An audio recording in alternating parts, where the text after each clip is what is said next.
नमस्कार मित्रांनो, बघा आता ज्यांना काही 1 कोटीपर्यंत काय केलं जातं, कर्ज भेटतं.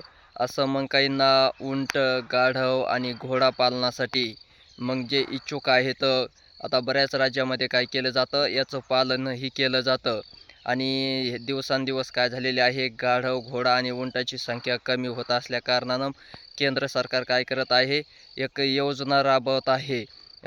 त्या योजनेमार्फत मग काय करायचं जातं, की ज्यांना काय पालन करण्याची इच्छा आहे, मग घोडा असेल, त्यानंतर उंट आणि गाढव याची संख्या दिवसेंदिवस कमी होत असलेल्या कारणानं मग केंद्र सरकारतर्फे काय केलं जातं, 1 कोटी रुपयापर्यंत कर्ज भेटतं आणि त्या कर्जातून 50% अनुदान तुम्हाला काय केलं जातं, दिलं जातं.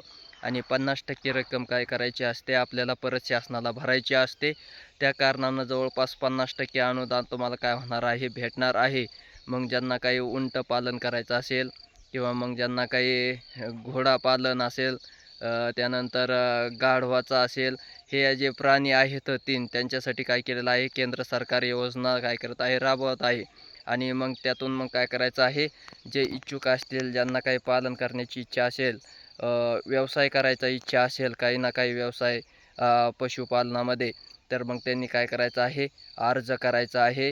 अर्ज करण्यासाठी खालील डिस्क्रिप्शनमध्ये एक लिंक दिली आहे. त्या लिंकवर जाऊन तुम्ही काय करू शकतात, माहिती वगैरे घेऊ शकतात आणि पाहू शकता त्याचे कागदपत्र वगैरे काय ते सर्व काही ते वेबसाईटवर दिलेलं आहे. मग जवळपास 50 लाख रुपयाचं काय केलं जातं, अनुदानाचा निधी त्यांना दिला जातो. मग जे इच्छुक असतील, जे व्यावसायिक ज्यांना काही व्यवसाय करायचा असेल पशुपालनाचा, त्यांनी काय करायचं आहे, त्याच्या साईटवर जाऊन नोंदणी करायची आहे आणि त्याचा लाभ घ्यायचा आहे. धन्यवाद.